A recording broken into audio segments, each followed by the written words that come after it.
We're here today to talk about real estate.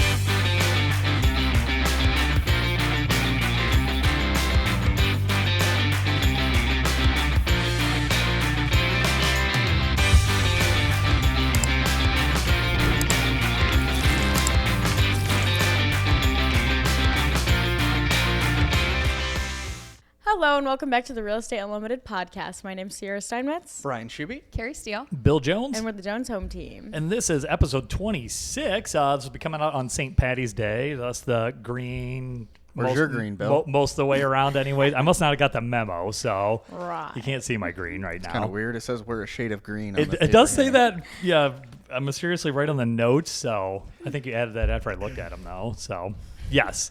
Anyways, most of us are wearing green. And celebrate St. Patty's Day. And we got some St. Patty's Day and some luck-themed things. And obviously, just everything real estate. So we'll get right into it. Carrie, you want to kick it to you first? Or Sure. Brian? I don't care where we start. So I talked about what is the number one things that buyers and sellers want to know. Obviously, realtors wear a lot of hats, right? So there are a lot of things that we do. There's a lot of things that we help our buyers and sellers with. But on the opposing side, what is the one thing that they're asking their agents for? So the number one things that buyers want their realtor is to help them identify the right home to purchase. So they want help with the contract, they want help with the offer and the negotiating, but they want their realtor to help them identify the right home. It's not just going online on the MLS and finding a house for them. It's doing that work in prior to when they actually start looking to say, all right, how many bedrooms, how many bathrooms, what's important to you? Because what they think they might need is sometimes or often different than when they actually get in there and start looking. And yeah, I think every time it seems that way. Yeah. The wish list doesn't turn into what they buy. Yeah, so maybe they're open to any 3-bed, 2-bath, or 3-bed, 1-bath. But they start looking at 1,000 square foot house and they're like, whoa, this is way too small. We need a 2,000 square feet house. And so then it can help narrow the search. But, when they say, I want my realtor to help me find a house, it isn't just find any house, it's to find the house. Mm-hmm. So.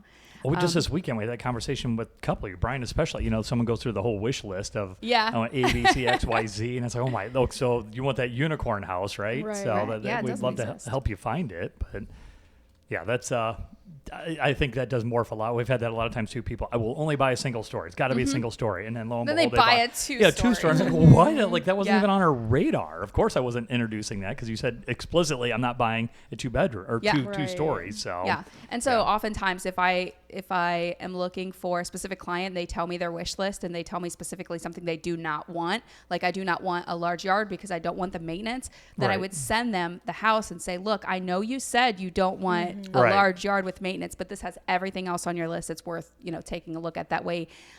If I don't send them something, they'll be like, well, why didn't you send me 123 Main Street? Yes. That would have been perfect. I'm like, well, you dingle hopper, it had 4 acres and you said you wanted, you didn't want to mow anything. Yeah. And that's extraordinarily frustrating as an agent then when the client's introducing you to a property. Sure. And it goes to exactly your point, like to where that is not what you wanted. That you told me you didn't want that. Or even worse, they go and buy it with somebody else.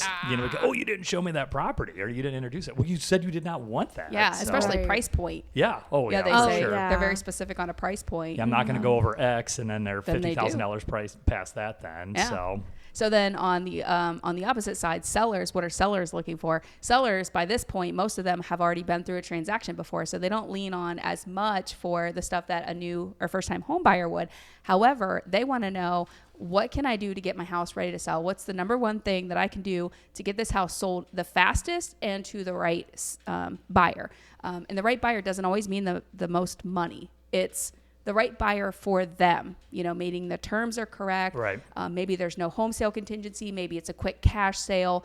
Maybe money's not a problem, but time is, or vice versa. So like, I can price this high and sit on it for 6 months. That's not a problem to me, but I need the most bang for my buck. Others are like, I don't give a crap. We just need out of this house, and we need out of this house now because we're relocating or whatever the situation is. So yeah, just get me to the closing table. Yeah, they don't care about that. I think Brian, yours is maybe talking about that too. Yeah, unless I'm wrong as far as the pricing and stuff like that. It's not always the highest price. It's what terms work best for so those. Competitive pricing too, and depending upon when they list and when the market market is going to determine their list price around here. I don't Sure. know about other areas, but around here in Northwest Ohio, depending upon what time of year you list your home, it could change. The price could change, pretty dramatically. Right. And their motivation makes a big difference too. If they have to get, if it's I have to get this amount or I'm not moving, or if it's just like we need to get the heck out of Dodge and, your pricing could reflect accordingly. Or if they can't buy until they sell. Yep.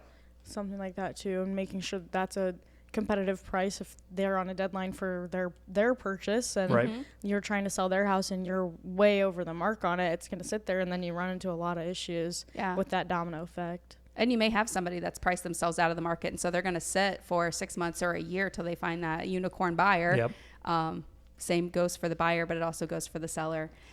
National Association of Realtors did a study, and that's a pretty I'm looking good at this chart here now. Yeah, that's a pretty good website. I think it kind of broke everything down.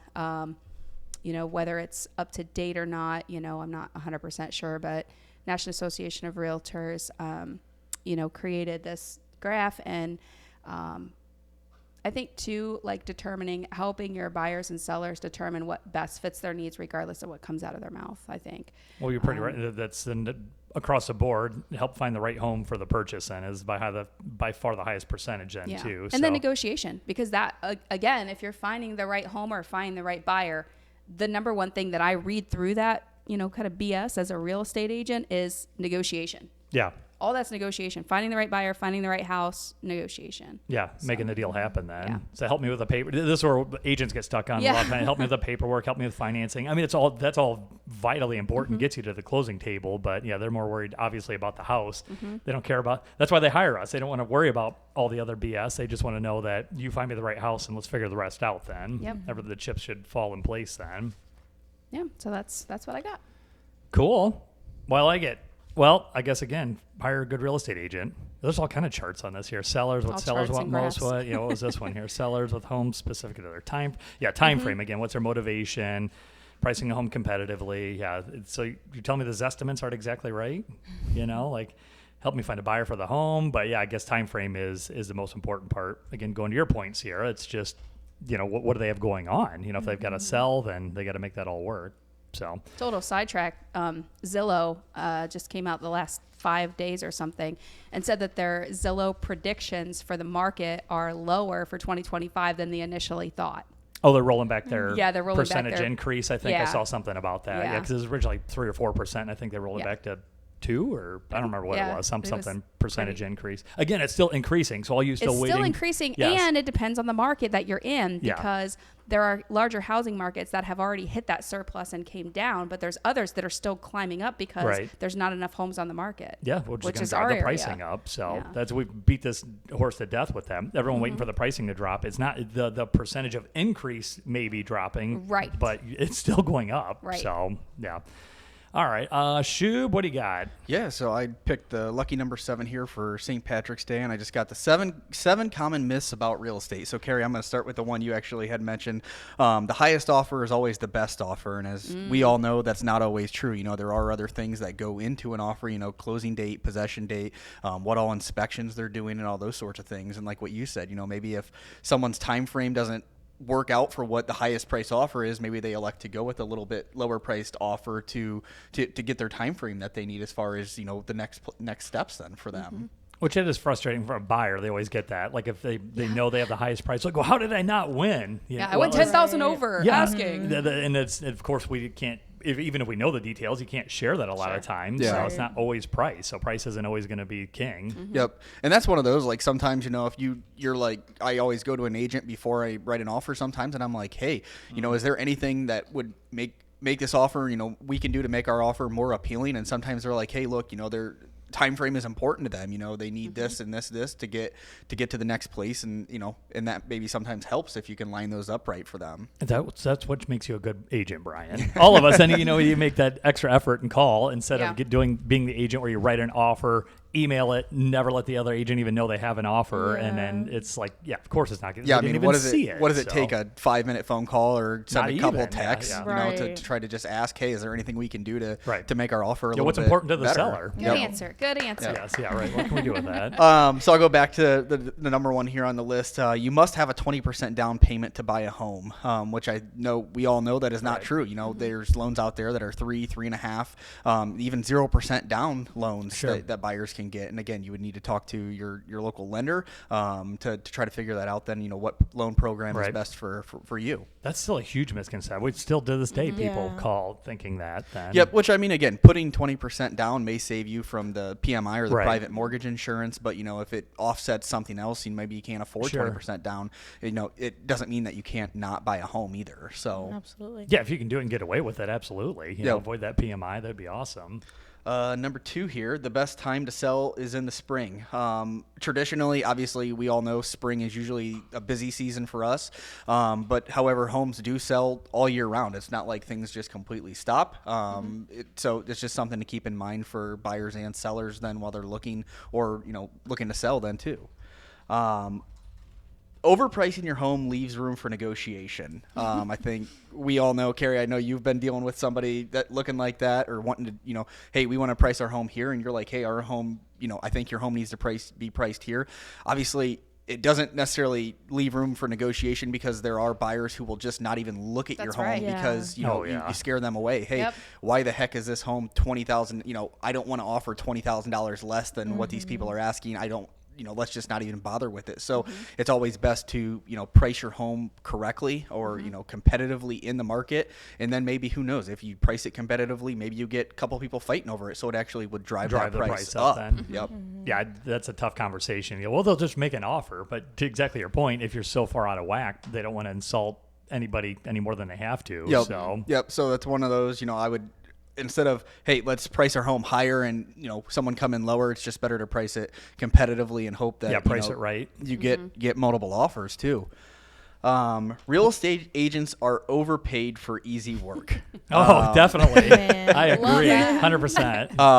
That's Easy one of money. those where, people think that we just go out and show houses and open doors. Obviously, there's a lot more. Is that all you do? You just open the door? Yeah, there's a lot more to that. You got. Oh, you have to open a lockbox, figure out fight with that thing. You got your, market expertise. We all sell quite a bit of homes here. So we're, I would say, more in tune with a lot of the local real estate market, which obviously, that's just go hire some random Joe Blow real estate agent who isn't familiar with our market. And, that goes along with, writing a good offer.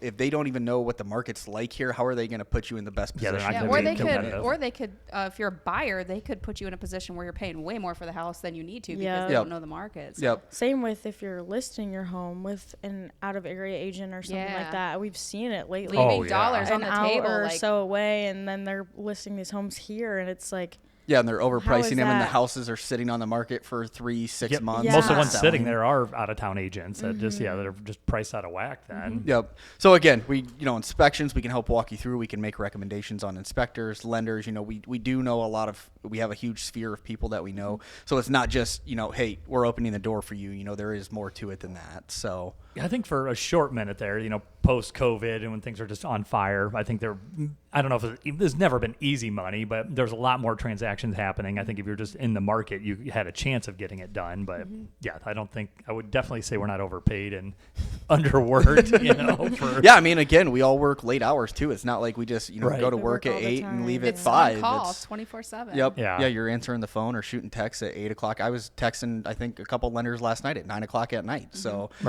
it's one of those where it's not just Monday through Friday. It's every, 7 days a week, 24 hours a day. So same with when you get those closings that are scheduled only 24 hours in advance, and then there's an issue at 10 o'clock the night before, and there's a whole group chat going on trying to figure something out, and things like that happen, and it just comes with the territory. Hot water heaters aren't turned on, and the fridge is gone when you get there for the walkthrough. Right.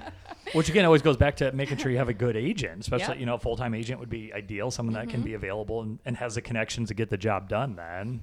Because that's time on the table too. And that kind of goes into my next point then. You don't need an agent. Just use Zillow or Redfin, which again, I think that goes a lot towards, listing your home, like what Carrie just said. Yeah. Just because Zillow says your home's worth $120,000, your home may be worth 140 or 150 or even more, or maybe it's worth less. It's a lot of times with the Zillow and the Redfin, or even those estimates on a lot of the real estate websites, they look at a huge area of what homes have sold for.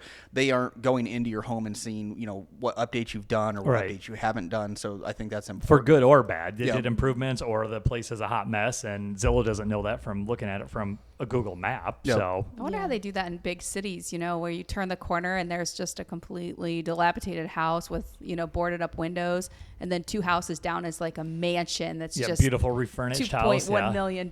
How do they find that?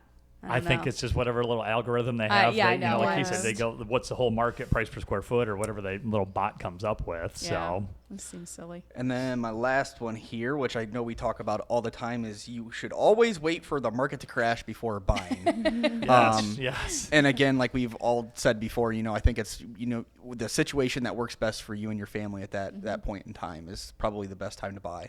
I mean, it goes for anything. If you can somehow time the market to where you can buy at the low and sell at the high, I mean, you're a genius. But I don't have a crystal ball. I don't think any of us do. I don't think most buyers do. People can't wait 10 years. Right. Bobby and I would have waited 6 years. I was like, okay, when did we buy our house? When did the market crash in 2008? 6 years. Right. We would have been waiting and renting. You're right. And your house would be, you probably couldn't afford to buy it today versus when you bought it for. You're missing out on all of that like, equity that you could be building and stuff like that too. So. Yeah, that kind of goes for everything. Yeah, so ideally, sure, buy it when the market is in the hot dumpster fire. But at that point, we've talked about this several times then too. Are you actually going to buy it then? If the world's falling apart, the next COVID 2.0 happens, and the stock market tanks. Stock market Nobody tanks. Nobody's lending money. Yeah. Sure, that's an ideal time to buy. But unless you're Warren Buffett and you have $100 billion in cash laying around, I don't know how you're buying that. No, because you could be laid off. Right. You could be in a position where you can't buy. Yeah, I'll if put you my wanted to. old man hat on. 2008, 9, 10, 11 was a fantastic time to buy, but people were horrified, terrified to buy. There's a million homes for sale. Nobody could get money. So, yeah, that was a great time to buy, but good luck doing it. Same thing in the stock market when it's crashing, all red, terrible. Who's buying then? You should be. Smart money would be, but, yeah, that's tough. Yep. So, yeah, that's what I got, the 7 common myths about real estate. I'm sure there's others out there, but. You had to do one. Talking about the highest offer, right? Yep. So we already kind of covered that then too. All right, cool. Sierra, what are you rolling into? All right. I want to talk about our senior resource downsizing event, or smart sizing. We actually have an event going on the week that this is coming out in our area, where we're inviting individuals to come, and we just provide resources for them and explain kind of what smart sizing or downsizing can entail, what their options are, how we can help guide them through that transition, all that kind of stuff. So that is a local thing, but I did just kind of want to touch on that because that is something that we do have coming up that we're really excited about. Yeah, and we will have professionals from multiple different industries there, kind of talking and speaking on what they specialize in then as well. Exactly. Yep. Everyone from around here, and again, that can be wherever you might be, though, just finding those people and who that is for you then, and kind of to put more onto that, just what does that entail? Downsizing can be different depending situationally what you need. It can either just be selling your current home for something that's smaller or one story if that works better for you, or moving in with a family member if you are needing more care or extra help, something like that, or transitioning into assisted living, into a facility or something like that. Whatever is going to work best for you, whatever point in life you're at where that might be something to look into, and then who helps you through that point. Obviously your realtor or their team, like us, and then anyone that's a part of your health or life insurance team, kind of what those look like, and plans for the future, when you might be gone, stuff like that. Same with financial advising. is happening with your money when you're being moved to maybe assisted living and you're not necessarily in charge of everything all the time, stuff like that. And then other things like your moving company that's going to help you with all of your things, or if you need some things that are getting thrown out that you don't use anymore, or if you're downsizing, you probably will have to pare down some of your items and stuff like that. If you're Definitely going need to do that. Yeah. Get rid of the stuff. Nobody wants it. Get it out of there. Yeah, from a huge 3-story home to just a brick ranch somewhere, you might need some assistance there. So those are kind of some of the people that we'll have also at our event, just speaking on that topic and explaining how they can help and whatnot. And I think we have the legalities. Yeah. Because people, if you wait, and Bobby and I just talked about this yesterday, if you wait until something happens, it's too late. You got to get your affairs in order because it could be today, tomorrow, the next day. And everybody says like, oh, we're going to do this.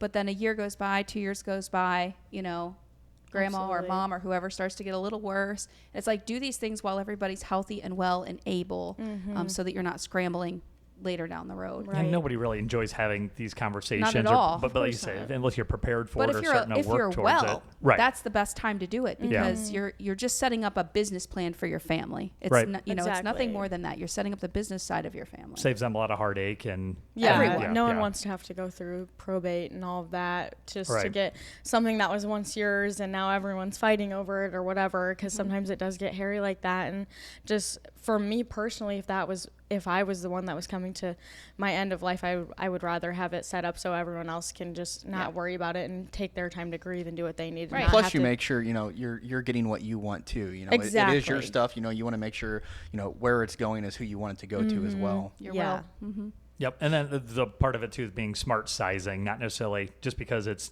you're getting older in life doesn't mean you have to go to assisted living or retirement home. So, aging in place. So I would say Brian talked about that, community living with your family and things like that. Generational. Yeah, we just talked living. about that last time then. So I want to make sure that maybe you can make your current home work. So we got options for that to talk about that. And what's the price on that? It's pretty pricey. I'm sure that's a lot of good information. How much that costs you to attend that event? I don't. How much It's is it? free. Okay. It's free. Yeah, no, I'm not I was like, charging what do you anything. mean? Yeah. It's free and we feed you. Yeah, And so even better. very, very informative. We had our first one last year. We had a great crowd. I think everybody that was there was very attentive and everybody left with something. Yeah. Quite a few flipping through tidbits. the booklet here then too. Yeah. So we print a nice little booklet. It's got a lot of nice information in there. You kind of gave me an idea here talking about that. I wonder if we should probably record that and somehow repurpose that. I mean, because a lot of this information is not specific to Northwest Ohio. I mean, it's just life. It works pretty much anywhere. So, and a lot of the same advice would work either way then. So yeah, Chris, maybe we'll figure something out with that. I don't know, to record that, but we print a nice little book. Maybe we'll make a digital copy of this as well that has some good information. So Thursday, March 20th? March 20th. Yep. 12 to 1:30. 12 to 1:30. Yeah, do a Facebook Live. We just talk about, I don't know, we can do all kind of stuff. Yeah. Not overly complicated, I guess. So, all right, cool. What do you have, Bill? Just quick Lucky. here, St. Patty's Day. So this one, I was just looking. Okay, topics talk about St. Patty's Day. What would be cool? So you guys can't don't look at the answers here yet. I wanted to get your idea here then too. Some of this. So 5 ways to make your home luckier. So I've heard of 2 or 3 of these. Add a horseshoe is number 1.